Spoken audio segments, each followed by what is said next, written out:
have technology. We're like the $6 million man here, but there's only three of us, so it's probably $2.50 man each between the three of us. Welcome to ASTV, the Thursday night podcast with the technologically inappropriate crew that usually shows up. With me, Macka, we have Brian and Trevor. Brian, how are you tonight?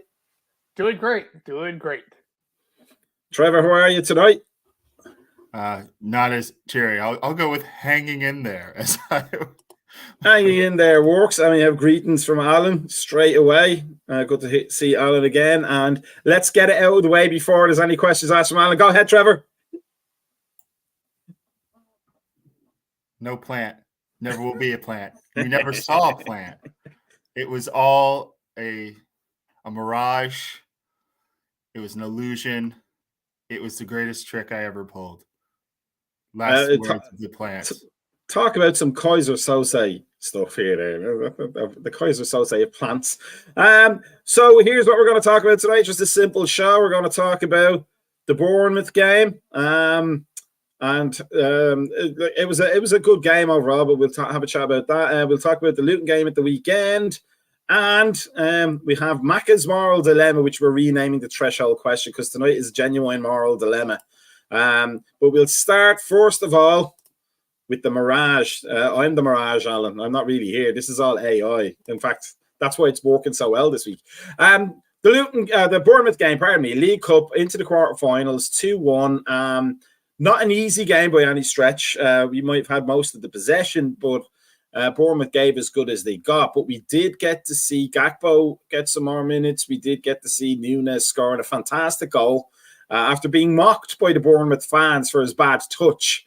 And then just to turn around and say, well, have a bit of that.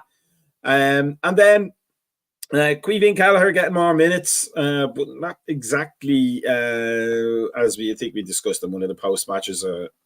Not really a threat yet to Becker, but still an able goalkeeper. Brian, what did you think of the game?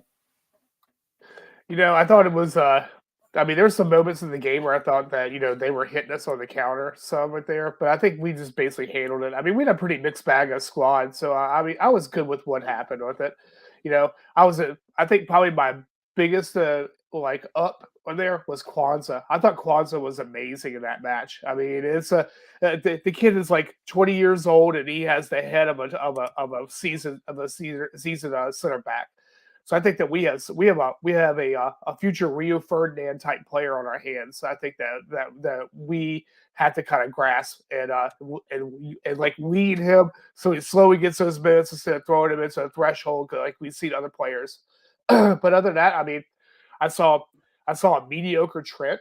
I have to say, I saw some Trent moments where this kind of threw me off a little bit, but it was Bournemouth. We came there and came out with the win. I'm happy with that. On to West Ham. Trevor, what did you think of the game? Yeah, I'll echo some of Brian's sentiments. It was good to see certain people get minutes that you expect from the cup, but not like empty minutes, if that makes any sense. That I enjoyed both the goals for different reasons. One, because Darwin would just whatever he did after getting a poor Chris Mepham was like that guy that is with a bunch of friends at a bar and they're all like egging somebody on, and then the guy just punches him out and he's the one guy that wasn't saying anything. So that I feel for him a little bit on that one, but great goal. And the fact that everybody like crashed the net on Gakpo's goal like they were playing hockey. I love that. It's nice to see some people just not like left on an island after they miss for once. And yeah, I agree with Kwanzaa.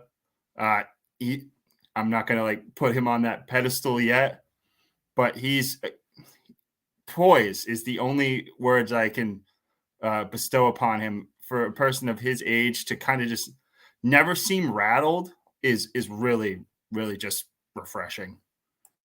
Brian, we talk about the poise of Kwanzaa, which was great, and it is. We've actually talked about it on the show how well he's doing and how much of a a bonus it is to have a player already there in the central defensive positions that we look like we can rely on going forward. But another player I thought was quite composed was Joe Gomez out at right back, and probably because he played the right back position the way a right back is supposed to play the right back position. Got forward, got to the line, put some crosses in.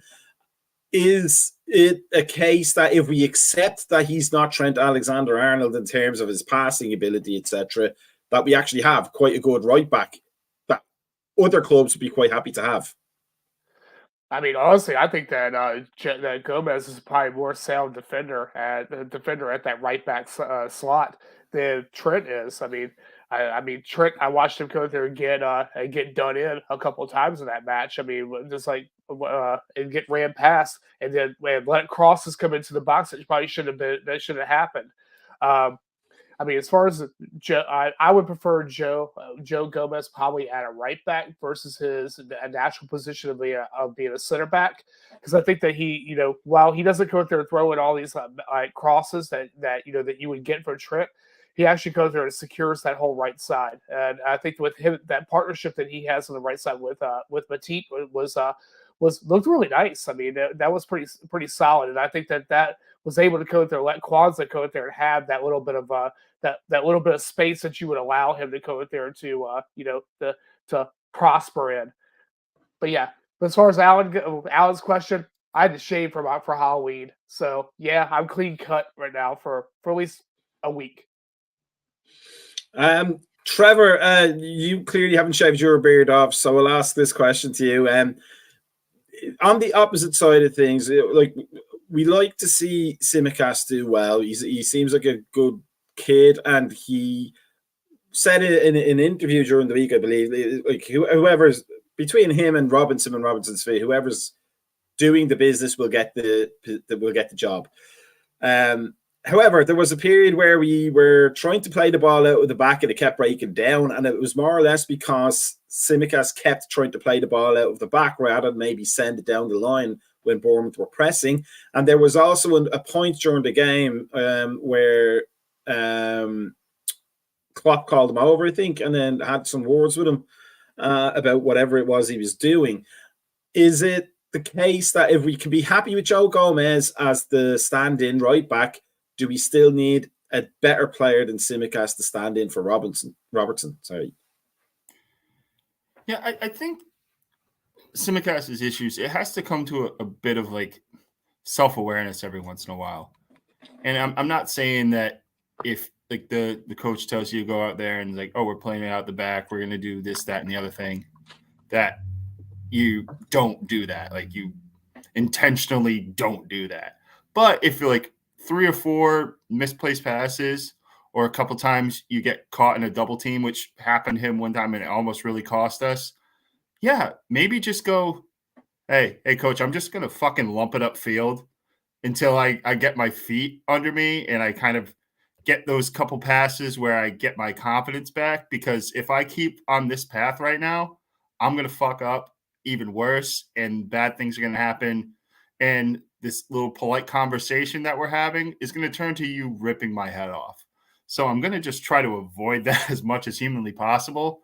And just, yeah. And maybe he doesn't have the confidence within the system yet to do that, to be able to be like, I don't have that Robertson cachet where if Robertson's having a bad game, and we've seen it a couple times this season, Robertson's had some real just rough first halves.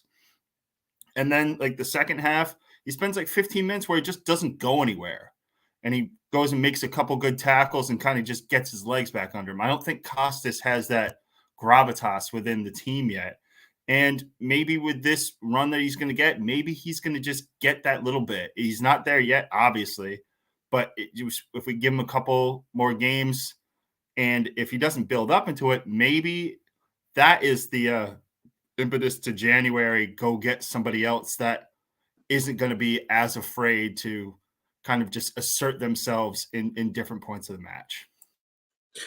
Brian, let's move forward in the line a little bit. I was while I was watching the game, I had to watch it delayed, obviously, but because I don't know why that would be so obvious to anybody who doesn't actually know my daily schedule. But work is a long day for me. But one thing that I kind of thought about was sometimes when there's a cup competition, there's a player who sort of, we say teams have their name written on the trophy, but sometimes there's a player who just owns a competition, whether it be like a reserve goalkeeper or a defender who's coming back from injury, who dominates at all the games, and you don't think he doesn't play in the league, but that's what he does. Or maybe a striker who's having confidence issues gets a score and run in the cup. To me, it looked like Harvey Elliott looks like this is the competition where he could actually make a mark, because he seemed at times to be the one taking the game by the scruff of the neck. Do you agree with that? And if not, what did you see from Harvey Elliott? Oh, I totally agree. I thought that Harvey Elliott had a great run out. I mean, he was just unlucky to not go through and get the goal that Gapco came through and tapped in. But I mean, he basically he was driving that midfield. I think that Endo came there and helped him in a way. So I mean, I know some people came there and gave Endo a little bit of slack right there, but I think that having a real number 6 behind him gave him that little bit of freedom to go there and to move. And I think that is kind of key to his game. And I think that that we even always had that. I mean, as far as we had a Fabinho who was kind of starting to go down on the downward trajectory. To have somebody that actually can hold that person up has been great. And I think that Macka came there and helped him out on the other side. I mean, after he came on, I know, and all that. So I think that it was a good game for him. Trevor, do you agree about Harvey Elliott? And also, because he was mentioned, I thought Endo was a tidy, effective number 6, except for he's quite clearly very lightweight, isn't he? You could do a few steaks, as Shankly would say in the old days. Yeah, Harvey, in that, the fact that it ended up only 2-1 kind of flatters to deceive, because Harvey was one of I think 4 guys that missed the inside of the post by 2 inches. I think Mo had one, Zoboslai. Harvey obviously had the one that bounced back, and I think he had one that got tipped just over the bar too. That was incredibly close. Yeah, I think that is the kind of, if you're going to start him, that's the kind of setup you need to have, where you have that person behind him that isn't going to get super adventurous and allow Harvey to really get into the flow of the attack. As for Endo, it's a guy I don't think he ever gets out of first gear. And I don't know if it's just not the regular playing time. I don't have the explanation for why he's not, but yeah, he's a guy that is not that difficult to run by. He's not making those tackles that were kind of promised from his time at in the Bundesliga. And like I said, he's not making giant errors that are kind of letting the floodgates open, but he's just not that. I don't think he is even the stopgap that we thought he was going to be when we brought him in. Is it a case for Endo, Brian? Do you think that he's maybe still getting used to the league and getting used to the physicality, and maybe he was surprised even? Maybe he thought the Bundesliga was quite physical and fast, and then goes to England and it's 10 times that. Or is it a case that he's 31 years old and he's starting to wind down, whether he likes it or not? His body just can't keep up with the pace anymore. I mean, maybe it's a case of both. I mean, right there. I mean, this is the English Premier League is a whole different animal right there compared to any other leagues. I mean, I think probably the closest thing probably would be that as far as pace and aggressiveness is probably the Portuguese league. But other than that, I mean, it's I think that being 31 and getting thrown into the middle of the fast-paced type of matches that are running there in England. I mean, it's a lot. I mean, it's for him to handle. That's why I don't think that he's a player that we're not going to see play against the top 6. I mean, I said that before right there, in one of the other in the Monday night podcasts.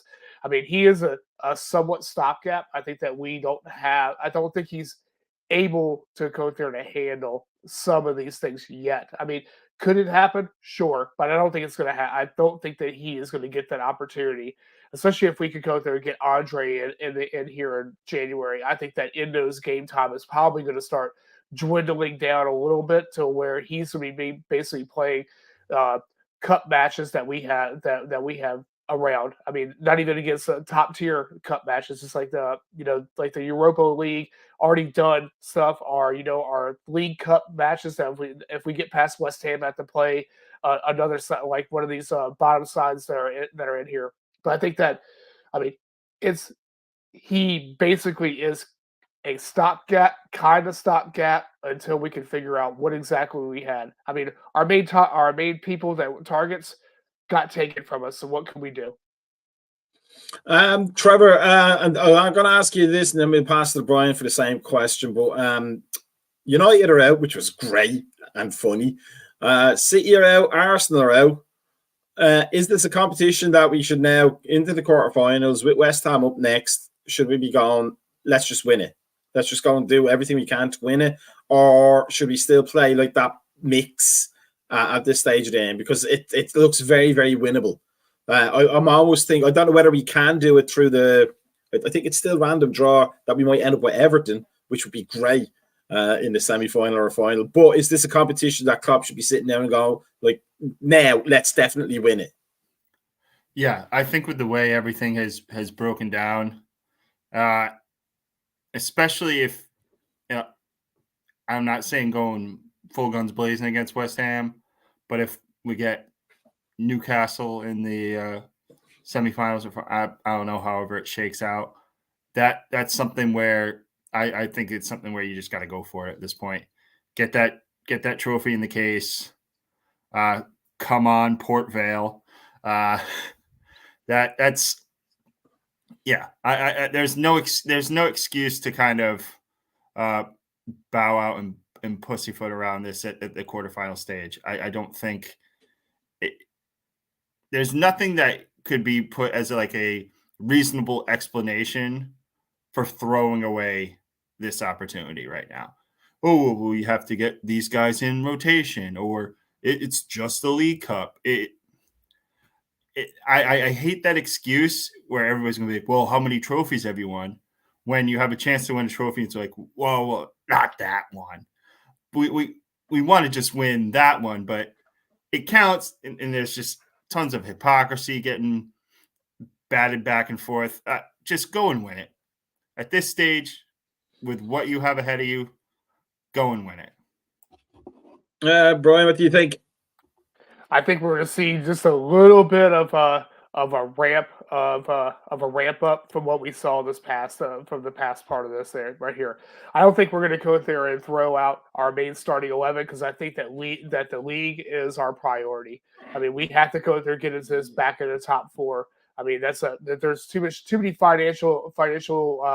finances at stake right there for us to not go after top 4. If it means that we're going to sacrifice a cup, I mean, I like silverware. We all like silverware, but we got to go where the money's at. That's the Champions League is where is our ultimate goal of any season right there. I mean, even it means you have to sacrifice a League Cup to get there. But I do think that we have a strong enough side that we could go there and actually go out and win the League Cup. I mean, from here on out. That would I say probably when we get to like the semis and all that. Yeah, I think then we start coming there throwing out the big guns. Then we start coming there and saying, okay, Keller, you kind of did your thing, or even keep Keller in there. But we need to go there and actually focus on getting that. But at this stage, I think we still have to build up. We still have to give some of these guys like Endo and Gravenberch that time right there to build on, to go there to get into the side. Even though Gravenberch is grabbing ahead of that already. I think everybody could agree, like we all like silverware, but I also like short shorts. Who likes short shorts? I like short shorts. It's probably a good segue into, for some reason or other, into the game against Luton on Saturday. Sunday. I hope it's Sunday because I have that day off. But here is the thing for me, and there's two pieces of pleasure I got from this particular slide. The first one is Chelsea are top of the bottom half of the table, but also Luton are right there in the mix, and we talked about them being probably one of the ones that go down. 9 goals scored and 20 conceded, almost a flip reverse of our 23 goals and 9 goals conceded in the top 4 there. How will we approach this game, Trevor? Obviously, we'll approach it to win, but we're expected to win on paper at least and on form. Is that going to be something that becomes an albatross around our neck? Are we a team that still occasionally plays down to the occasion as well as plays up? Or should this be a standard 3 goals on the board, maybe a little bit more, our customary concession some point in the game, probably in the first 15 minutes? Or will this be the statement game we've been talking about, where we put some team to the sword and we say, look, we're here and we're going to fight all the way to the end for this title? If this isn't the game that we put Luton in the corner, then I really feel bad for Toulouse in the next one, because they're gonna catch it. All in all, our away record last year was not the most enticing piece of statistics, but I don't see the teams that we kind of like dropped points to last. Yeah, we lost to a bunch of teams that were in that zone and went down. I just, where's Luton gonna get goals from?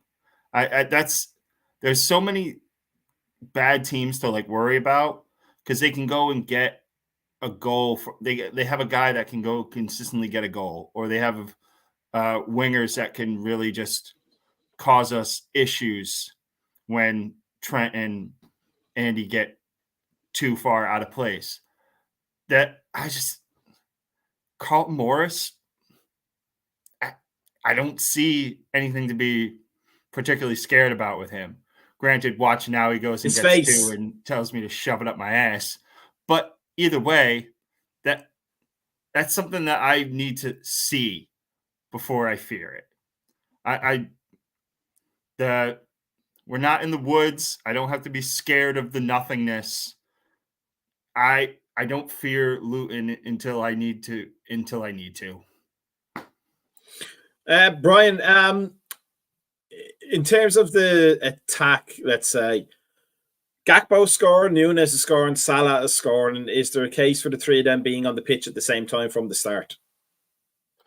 I don't think we really have a choice at the moment, Robbie, with it right there, because I don't think that Diaz is still going to be back. I think that there's too many other middle things going on with Diaz, but I think that we have to have Jota and Gapco and Mo on the pitch at the same time. I think that we've got too much of a squad for Luton to handle us. I think that we're at a different level than they are.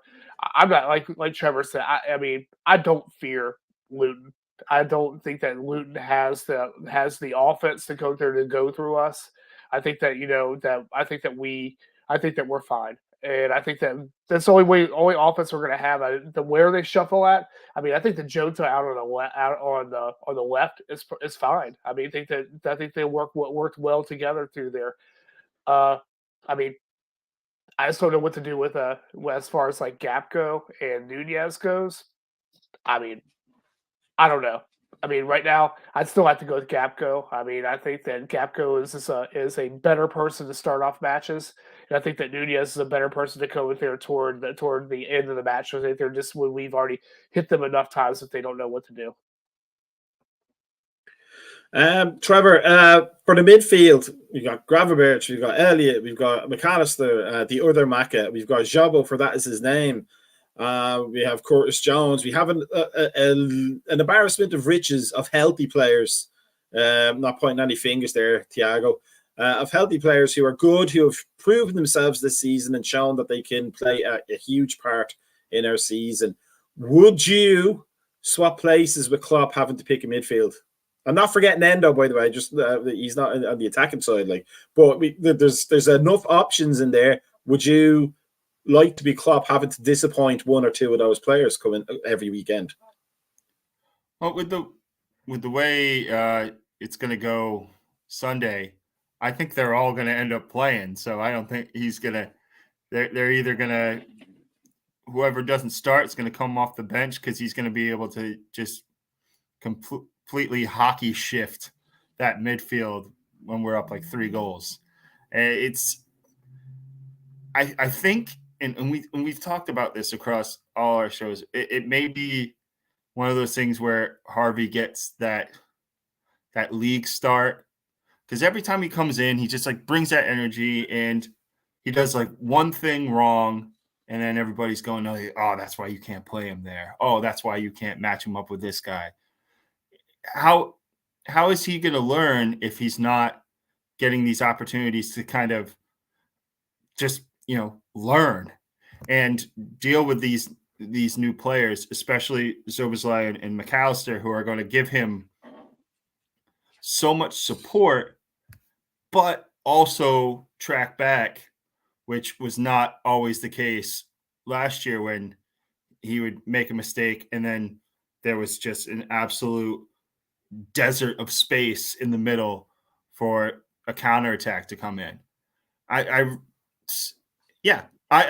honestly do not care who he picks in the starting 11 against Luton, because they all have a chance to score. They all have a chance to get an assist, and they're all going to come off to applause at about the 70-minute mark. So just pick names out of a hat. I don't care. Brian, would you consider, if you were the manager, dropping Trent and maintaining Gomez, or is the cup where Gomez is going to get his minutes and Trent comes back in for the league anyway, almost regardless of how he's performing, at least defensively? I mean, I don't have any quarrels with dropping Trent at the moment.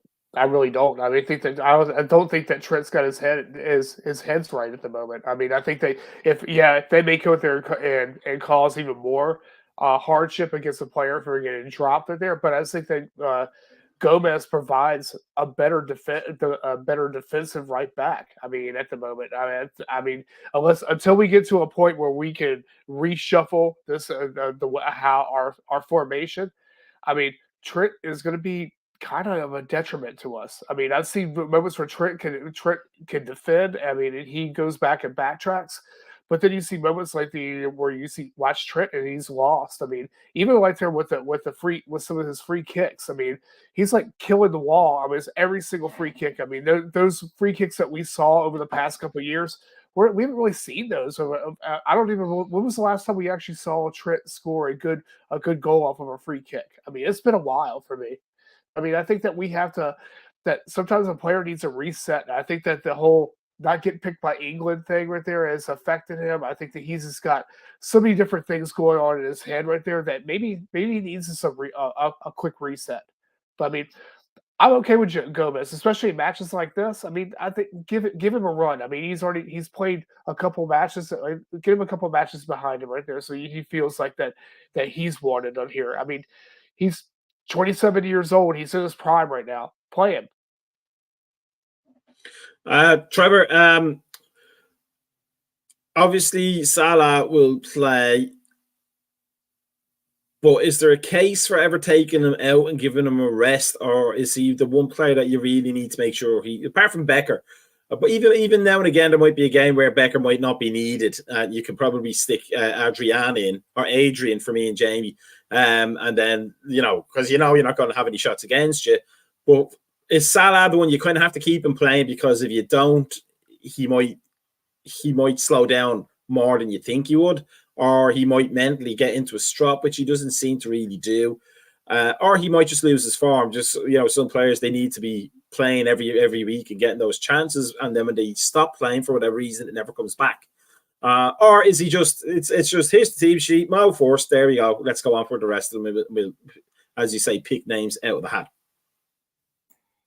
Yeah, Mo is, in my head, he's always that boxer that needed to have like 5 fights a year, and when his it starts to slow down to like 1 or 2, that's when he starts to lose.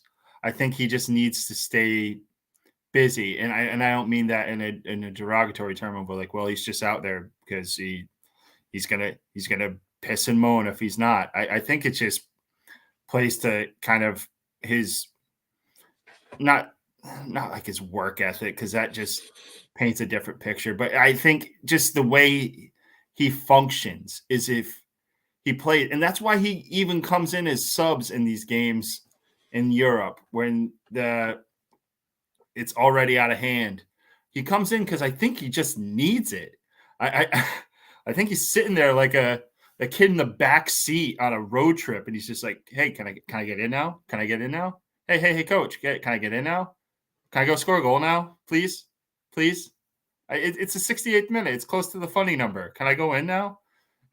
And obviously he's not doing this shtick at all, but I think it's something where Klopp, even if he drops him for a starting 11, which, as you said, is incredibly rare, I don't think he's going to just take an entire game off unless he is hurt. And I hope that doesn't end up being detrimental down the road, where he just kind of burns all the tread off his tires. But for now, yeah, let him go, and kind of let him be the one where if he feels like he's out of gas, or he feels like he's run his race in the second halves of games, get him out there and save him from himself sometimes. But yeah, until he's showing, if he's showing on a consistent basis that he can't produce at the levels that we're accustomed to from him, just let him go. Brian, what do you think? I mean, I think that Mo thrives off competition. I mean, we saw that with him and Mane. I think that he feeds off wanting to play. He's an ultra competitor, and I think that his fitness right there shows you how competitive he is. It goes back to thinking right there. What if Mo doesn't want to go to Saudi Arabia? I mean, I didn't think everybody hypothetically thinks that that's his next steps that he's going to make right there. But what if he doesn't want to do that right there? That he knows that that's a step down in the competition level that he's used to. I mean, I think that he has the potential right there to actually play for a couple more seasons. I mean, with his fitness level, and I think he's, with his creation of goals and goals scored, I think it's hard to not put Mo on the pitch. I mean, if he wants to go on the pitch, that's him. I mean, of course, Klopp's going to rest him in matches right there, against again, if we play Port Vale or we play somebody like that, of course, yeah, Mo's going to possibly sit out right there for his own sake. But I'm sure he's not happy about it. He wants to be on the pitch. I mean, and I don't blame him right there. Like Trevor said, play him. If he wants to play him. Let's look big picture now. Let's expand outwards. Newcastle play Arsenal at Newcastle now, and I hope in one way that Arteta Lego head was trying some fantastic plan to lull Newcastle into a false sense of security for the league game, but it's at Newcastle. I don't remember Arsenal traveling too well up there. And then Spurs are playing Chelsea on the Monday. Is this, Trevor, a chance this weekend, a chance to get a bit of a leg up and put ourselves in that position behind the top spot? I don't think we can overtake Spurs this weekend, but to threaten them and make them look behind them and over the shoulder to say, the real title challengers are coming up here now. I'll say for Monday, I have no faith in Chelsea doing us any favors. As much as I want to see Chelsea are like a milkless tit. That's what they are. Oh, that's fantastic. All right. But then Newcastle, I wish I had a retort for that. I think they rested enough people against United that they're going to come out with a healthy dose of milk to drown the Gunners with, because I don't think, like you said, Arsenal travels particularly well, especially against teams that can kind of go punch for punch with them. Where if Newcastle kind of the first 20 minutes of that game is going to be telling, because if Newcastle can go up there and get 2 early ones, then I think Arsenal's going to just mentally erode and fall apart. And the exact opposite, I think, is just as possible. If Newcastle get 2 scored on them in like the first half hour in their own building, they'll just crumble, and their fans won't let them they'll keep them into it. They're not going to be those types that are heading for the exit at halftime. But this Newcastle team just still hasn't proven to me yet that they can kind of take a punch. I know I'm throwing out that's my second boxing metaphor of the evening. I may have a third. We'll see how the threshold dilemma goes, but I have almost exponentially more faith in Newcastle and getting the job done than I do with Chelsea. Brian, what do you think? Is this a chance to steal a march, or are the other teams so inconsistent? I'm talking about the Chelseas and the Uniteds, etc., etc. And then in the case of Aston Villa, say they are consistent. Is it that we're going to have a tight run regardless of what happens, and we're not going to be able to take advantage of anything each week because somebody's going to drop points, somebody's going to gain points, and we might be likely to be the ones that drop points this year because it is so competitive? I don't think that. I think that the league is pretty even up there. But with Arsenal's situation, I'd be worried about the injuries that they're having right now. They kind of got to the same kind of bug that we had a couple seasons ago with there, where these key players that they had that are essential to their system are getting injured. I mean, even the players that they've just recruited right there are getting injured. So I think they're having problems with that. I think the worry for them is that are they going to be able to overcome this? Newcastle, I mean, I think that Newcastle's. I mean, now with Isaac going there and possibly going down, that's a lot of offense right there that they're losing.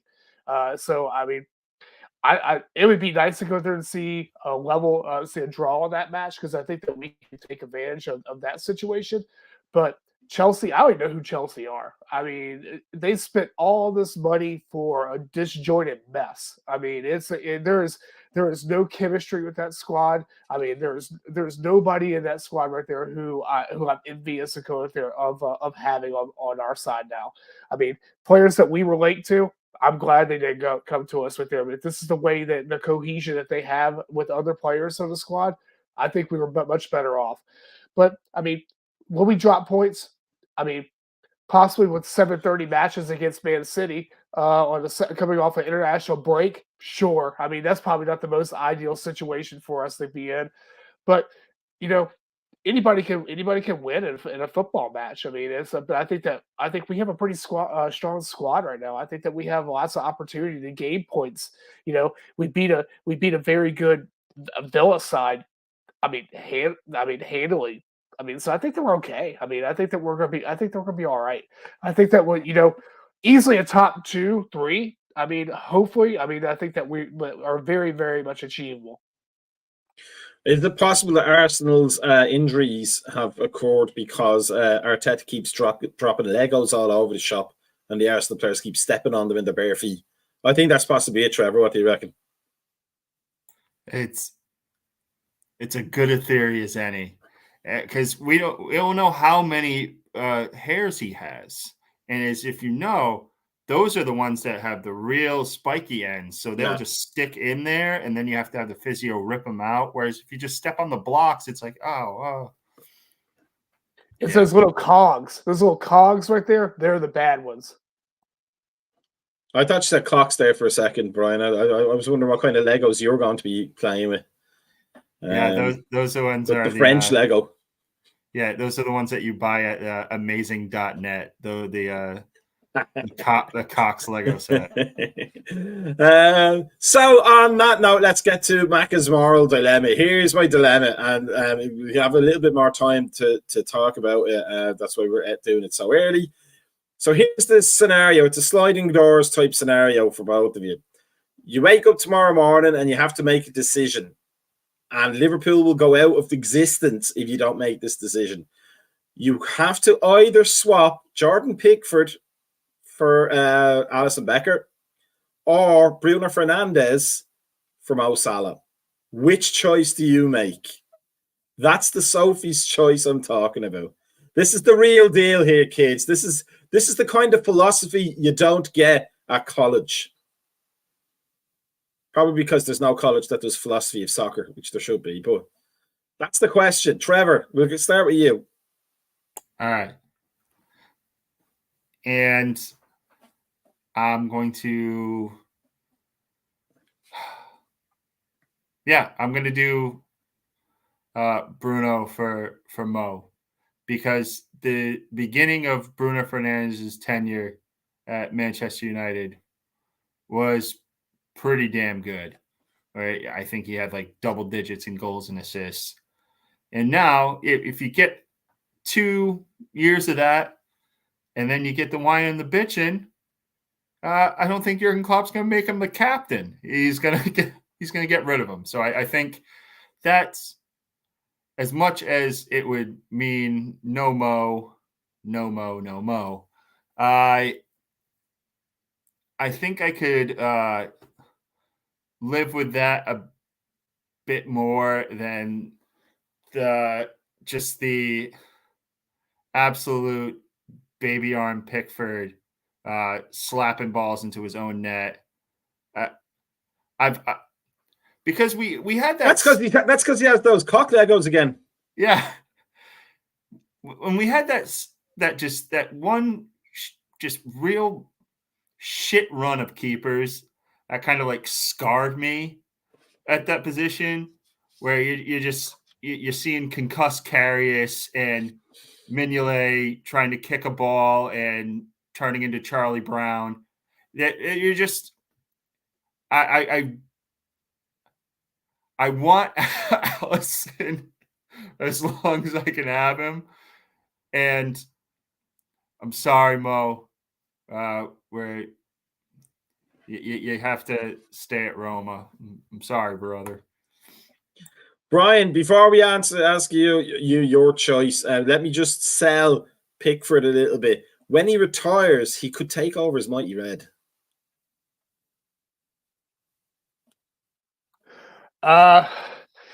Concessions are that way. See, it works perfect. Trevor gave me too much time to think. That's the problem on that right there. Okay, so one end right there, I cannot stand Bruno Fernandes. I think he's a horrible captain. I think there's probably, if there's one thing that Roy Keane actually said that was correct right there, that he is not captain material for any club. So, but again, in Pickford, what's he doing as the captain? What's he doing as the captain? What's he doing as the captain? Gee, we'll never get that in my team in 1999.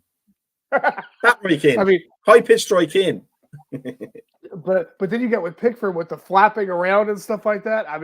It's such a hard dilemma right there. But honestly, I could not. I'm having to deal with El Hadji Diouf and people like that in our club right there. There's no way I can deal with Bruno Fernandes in our club. There is absolutely no way. I would, as much as Alisson has saved our ass, time and time again, I'd probably have to go with Pickford right there, because if we build a strong defense ahead of Pickford, that I think that we'd be okay. But as far as Bruno, I can't do it. I couldn't stomach him being at our club. But just one more thing to say for Pickford. In my defense of selecting Bruno Fernandes, there is no way that James Milner is not just doing the Full Metal Jacket, just hitting him with pillowcases full of soap after the first time he pulls some shit in a big game. So maybe if he's showing up to a game like Luton and he looks like he fell down 7 flights of stairs and hit 9 doorknobs, maybe he won't whine as much. He looks like that anyway. In Pickford's defense, though, as well, if he does this enough times and falls over one way or the other, random numbers will suggest he'll get some saves. Fernandez will always be a prat, no matter what he does. Couldn't we handle that? I don't think I could. I think I'd have to go for Pickford just for the comedy alone. And also make him have a very, very large water bottle so he can only hold one end, but he can't open the top, or you can hold the top, but he can't get the bottom end. For steadiness. That's what I would do. So if the game is going wrong, we could just all look at Pickford and laugh. That's the benefit for Pickford for me. So on that shocking note, that bombshell, as they say back in England, it's time to wrap it up for tonight. There's the fantasy football show is right on directly after us. So if you are into the fantasy football, Pickford could be a pianist. It would be the smallest piano ever. He would be a 6-inch pianist. About the Legos. He would be a 6-inch pianist.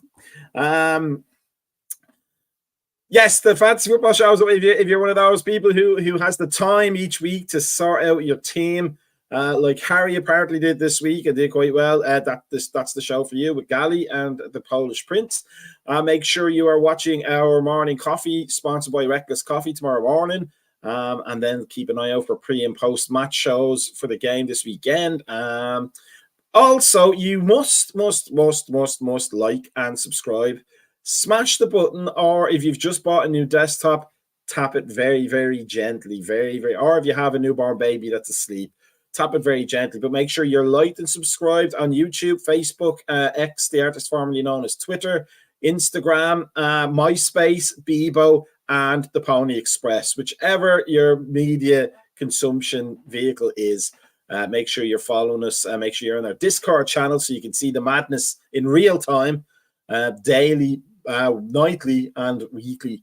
But just wanted to say thank you to Trevor, and thank you to Brian, and thank you to everybody for watching and commenting, or Alan, as we like to call him this week.